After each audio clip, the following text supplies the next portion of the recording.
Alors, on a tous évidemment en tête, au moment où on se parle, ces images qu'on va vite voir, les images des électeurs de Trump qui font irruption dans le Capitole. Des images ahurissantes, diront certains, saisissantes, stupéfiantes, largement commentées dans les médias et qui sont venues quelque part presque éclipser. Un autre fait qui est très important, c'est que le Sénat américain bascule dans le camp démocrate. On a eu Raphaël Warnock mardi, Jon Ossoff qui a remporté donc le deuxième et dernier siège du Sénat et qui restait, donc on le savait, en balance dans cet État américain de la Géorgie.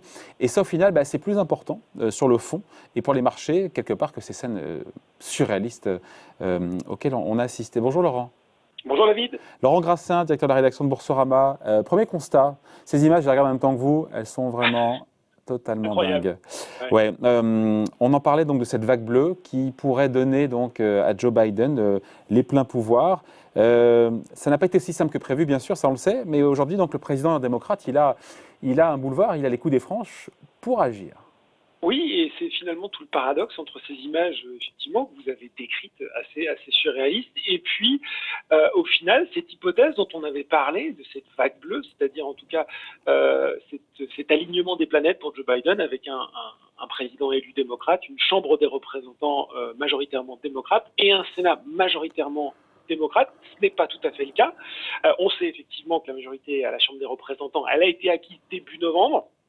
Et puis, avec cette victoire des candidats démocrates, on aura 50 sénateurs républicains, 50 sénateurs démocrates, égalité parfaite, sauf que, comme ça a déjà été largement dit par ailleurs, la Constitution prévoit que le vice-président, en l'occurrence la vice-présidente Kamala Harris, elle pourra départager les votes qui sont à égalité, ce qui, de fait, permettra d'avancer sur les réformes importantes. On pense que le démocrate Chuck Schumer devrait remplacer Mitch McConnell en tant que Senate Majority Leader, et puis il sera aidé, bien sûr, à la Chambre des représentants par Nancy Pelosi qui a rempilé. Ça veut dire quoi, concrètement, Laurent? Ça veut dire que Joe Biden va pouvoir appliquer en totalité son programme stricto sensu, ou pas? Alors, ce ne sera pas forcément aussi simple que ça. Il y avait une note ce matin ou hier de Bastien Drut, qui est stratégiste CPRAM, et qui expliquait effectivement qu'on a eu un peu tendance, ou en tout cas dernièrement, à oublier que quand même au sein de ce parti démocrate, il y a des divisions entre des candidats qui sont à gauche, voire très à gauche, et puis une aide plus centriste. Il faudra donc trouver des compromis sans doute sur les mesures les plus radicales. On sait aussi que dans certains cas, il est possible de stopper les projets de loi qui ont moins de 60 voix au Sénat. Alors l'exception notable, c'est sur la procédure de réconciliation budgétaire, ce qu'expliquait Bastien Drut, pour laquelle une majorité simple suffit. En gros, ça veut dire, David, que les démocrates pourront théoriquement mettre en place les mesures de soutien et de relance budgétaire, les investissements verts, les changements de fiscalité.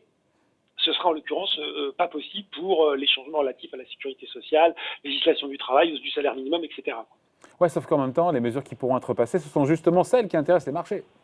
Exactement, ouais. Exactement, et tout à fait. Alors après, c'est pareil. Là, on peut se dire qu'il faudra peut-être y aller moins fort entre guillemets sur certaines mesures, histoire d'avoir là aussi de faire des compromis et d'avoir des avancées sur des attendus sociaux entre guillemets qui sont aussi très importants pour l'électorat démocrate. Mais en tout cas, c'est sûr que c'est plutôt bon pour les marchés. Hier, le Dow Jones a gagné 1,4%. Il y a eu un plus haut historique à 31 000, plus de 31 000 points, 31 002 points. Le S&P a gagné du terrain. Et puis, seul le Nasdaq a lui reculé de 0,6% vers les 12 740 points. Donc, quand même, même si, effectivement, là aussi, si on revient sur ces images, c'est un petit peu, on va dire, atténuer la hausse en fin de séance, c'est une réaction globalement positive des investisseurs. Ça veut dire quoi, Laurent? Ça veut dire que les marchés jouent déjà ce scénario reflationniste de retour de l'inflation porté donc justement par cette relance budgétaire pour le coup plus généreuse puisque Joe Biden en a les moyens désormais. Et d'un autre côté, c'est important, d'un autre côté, une fiscalité plus lourde pour voire même une réglementation plus contraignante pour les GAFA, pour les Google et compagnie. Ce qui expliquerait d'ailleurs le repli pour le coup de l'indice phare en valeur technologique. Exactement, et vous l'avez dit, le mot c'est reflationniste dans les différents commentaires des observateurs qu'on pouvait lire ce matin. C'était vraiment le mot qui revenait. La première chose aussi qui est évoquée, c'est ce chèque, ce stimulus chèque de $2 000 qui pourrait être envoyé aux ménages américains. On parlait beaucoup d'hélicoptères monnaie. Les ménages américains ils vont recevoir $2000 en direct potentiellement pour relancer leurs dépenses de consommation. On parle éventuellement aussi d'une prolongation des allocations chômage, voire d'un coup de pouce de $300 des allocations chômage.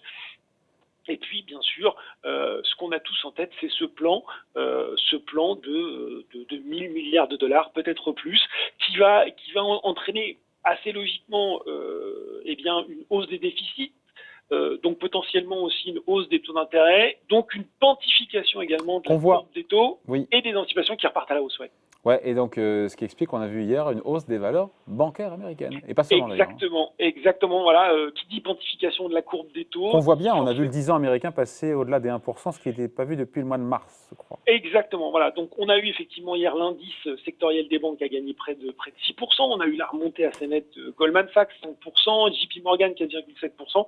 Et puis dans sa note matinale, c'est Sébastien de Paris-Horvitz qui nous expliquait, donc de la banque Pascal Asset Management, que autre valeur qui ont profité de cette élection, les petites capitalisations. L'indice Russell 2000, on n'a pas forcément vu hier, mais qui a gagné de près de 4%, avec bien sûr la reprise d'une reprise plus forte, là aussi notamment avec des dépenses publiques en infrastructure qui bénéficient à ce segment. Et puis effectivement, vous l'avez dit, côté obligataire, un taux à 10 ans qui est repassé au-dessus des 1% pour la première fois depuis mars 2020, et puis des anticipations d'inflation qui elles aussi remontent et qui repassent la barrière des 2%. Une des conséquences aussi, vous l'avez déjà beaucoup dit sur le plateau d'Ecorama, David, c'est que ce pari reflationniste alimente également l'engouement pour les crypto-monnaies qui sont vues finalement comme un instrument pour se protéger de la perte de valeur des monnaies officielles qui est liée à une politique monétaire extrêmement notamment le dollar. Notamment le dollar. Et puis effectivement, l'autre volet, c'est cette relative contre-performance des valeurs technologiques. Apple qui a perdu 3%, Microsoft 2,6%, avec effectivement cette espèce de double crainte. D'un côté, peut-être une politique fiscale un peu plus contraignante, même si là aussi il va falloir voir ce que ça donne, si ce sera aussi important que Biden l'envisage. Et puis on parle aussi beaucoup d'une réglementation plus contraignante. C'est vrai que ces sociétés qui sont de plus en plus grosses commencent un petit peu à embêter. Ça fait partie aussi du programme démocrate, à voir comment ça va être. D'autant qu'il y a différents courants au sein des démocrates aussi, ils ne sont pas tous d'accord. Exactement, c'est ce que je disais, c'est-à-dire que toutes ces ce relatif consensus au niveau démocrate, souvenez-vous des primaires, c'était loin d'être le cas. Donc je pense que quand on va rentrer dans le vif du sujet, ça va être un petit peu plus compliqué. Ouais, on se quitte là-dessus, mais si on prend un peu de recul, on voit que les marchés ont beaucoup retourné leur veste sur l'élection de Joe Biden, qui au départ faisait peur, après on l'a applaudi, après on était satisfait d'avoir un congrès qui soit aux mains des républicains, enfin un Sénat républicain, et au final, les marchés s'accommodent d'avoir...